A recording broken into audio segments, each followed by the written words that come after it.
Fjala për presidentin e Republikës Slovake, shkëlqësinë e tij zotin Peter Pellegrini. Pan president. Zoti president, faleminderit shumë për mirënjohjen e ngrohtë dhe gjithashtu për mikpritjen gjatë vizitës në Shqipëri sot mëngjes. Siç përmendët ju, kjo vizitë sot është në fakt një piket historike në lidhje me marrëdhëniet ndërmjet vendeve, pasi është vizita e parë në nivelin e presidentit në Shqipëri dhe në historinë moderne të Slovakisë. Zoti president, faleminderit shumë për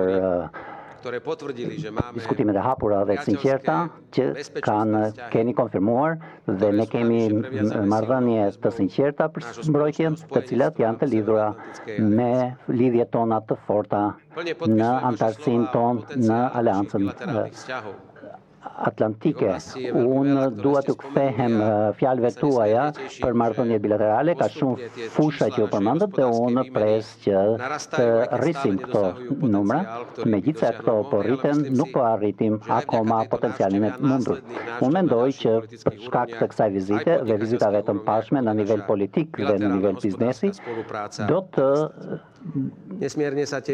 shtojnë dhe fuqizojnë bashkëpunimin ton. Jam shumë i kënaqur që ne po vazhdojmë të kooperojmë me bursat e shqiptarëve në Slovaki dhe besoj se do të ketë një rritje të këtyre bursave edhe në të ardhmen, duke që jetën për studentët shqiptarë. Ne këtë do ta diskutojmë me ministrin ton të arsimit në Slovaki për të mundësuar rritjen e shkëmbimit studentëve. Dhe natyrisht ne jemi të kënaqur që Shqipëria për turistët slovak po bëhet një destinacion i ri për të cilin ka numra të konsiderueshëm që po fillojnë të udhtojnë dhe shifrat në fakt po rriten vit pas viti dhe jemi të kënaqur që slovakët e kanë zbuluar këtë qoshe të bukur të Shqipërisë të botës pra Shqipërinë tuaj. Siç e përmendët tuaj zoti president, zgjerimi i Bashkimit Evropian, unë do të doja të them qartë që para zgjerimit në Bashkimin Evropian, pra duke përfshirë Ballkanin Perëndimor, duke përfshirë dhe Shqipërinë, atëherë projekti evropian nuk ka për qëllim pilot, sepse Republika e Slovakisë do të jetë një aleate e përhershme e Shqipërisë në procesin e aderimit dhe është një avokat e fortë dhe mbështetëse për Shqipërinë në procesin e aderimit të Shqipërisë. Megjithse unë si kryeministër në vitin 2018-2019, kur kisha mirësinë, unë isha shumë kritik, duke komentuar që vonesat në lidhje me zgjerimin e procesit evropian. Ne duhet themi se Shqipëria ka bërë progres të konsiderueshëm në rrugën e saj kundrejt antarësimit, ne e vlerësojmë këtë, pra e vlerësojmë progresin e madh që ka bërë Shqipëria, reformat, gjithçka që keni bërë në vendin tuaj, duke përmirësuar gjërat me kalimin e viteve, por angazhimi për Shqipërinë, që një ditë do të jetë një antar e Bashkimit Evropian, ne nuk e kemi nuk ja kemi dhënë kryeministrit ose presidentit, ne këtë ja kemi dhënë popullit të Shqipërisë. Dhe të gjithë njerëzve që jetojnë këtu në Shqipëri. Kështu që do të ishte koha e dur tani që të bëjmë që ta realizojmë këtë premtim, sepse vendet e Bashkimit e Ballkanit Perëndimor e kanë merituar që të jenë antarë të denjë të Bashkimit Evropian. Natyrisht ata janë katër çështje të cilat duhet të zgjidhen para se sa Shqipëria të kalojë reformat dhe duhet përmbushë dhe kuptoj shtesë, por ky është një standard. Në këtë rast, Slovakia nuk do të bjerë asnjëherë dakord me një raport të dual, duke preferuar disa vende pa përmbushur kushtet dhe nga ana tjetër të cilat që i përmbushin kushtet do të ketë këtë mundësi për t'i shtyrë. Pra, ne nuk duhet që të humbim mbështetjen e popullit shqiptar për projektin evropian. Pra, ne bazuar në merita, ne duhet vazhdojmë këtë proces. Dhe Slovakia e mbështet të gjitha kapitujt në 2025 dhe do të doja që Slovakia të jetë të ndihmëse në këtë pikpamje, pasi të ketë përmbushur të gjitha kushtet pra nga ana shqiptare. Mbase mund të bëhet vend antar në vitin 2030, Slovakia është partner për Shqipërinë për këtë, është shumë mbështetëse dhe jemi të përgatitur që me eksperiencën tonë dhe ekspertizën tonë të japim çdo asistencë për të ndihmuar Shqipërinë për të kaluar dhe të përfundojë të gjitha proceset sa më mirë të jetë mundur.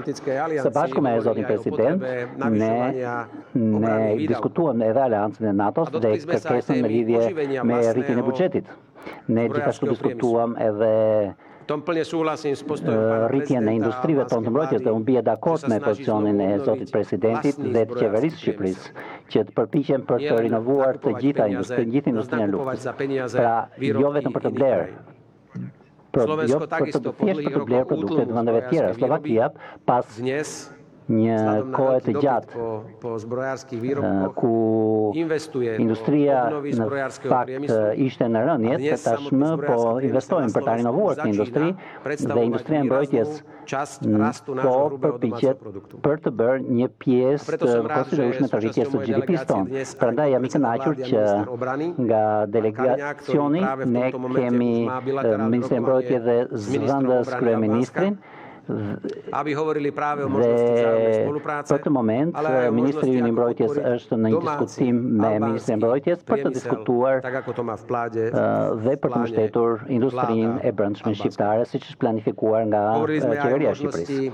Ne gjithashtu diskutuam edhe rritjen e rritjen e shpenzimeve në formën e projekteve me përdorim dual. Pra, jo vetëm sisteme armëve, por edhe gjëra tjera, siç mund të jetë infrastrukturë dhe gjithashtu që mund të përdoren për qëllime civile. Pra, mjete ose infrastrukturë që mund të jenë pjesë e mbrojtjes ose shpenzimeve të mbrojtjes që mund të jetë temë për summitin e NATO-s në Hag, që mund të jetë një përfitim për qytetarët, për çdo qytetar të vendeve tona. Unë do të doja të shpreh që Slovakia për referuar kërkesës së rritjes dhe do të fuqizojë ambasadën e saj këtu në Shqipëri, duke rritur numrin e personelit, duke futur edhe diplomat me background ekonomik, që është në 1 maj këtë vit.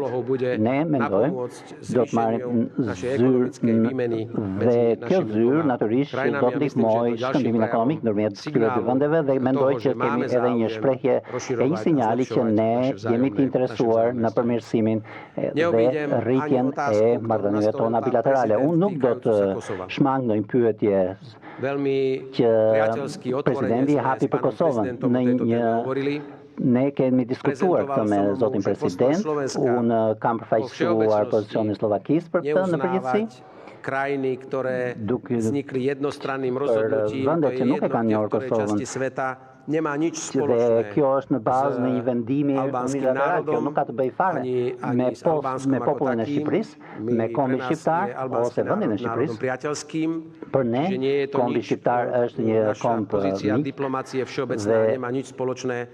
dhe kjo nuk ka të bëjë fare me qëndrimin ton negativ kundrejt kombit shqiptar. Kjo është kryesisht e bazuar në rregullat e diplomacisë tonë. Për momentin, por unë informova presidentin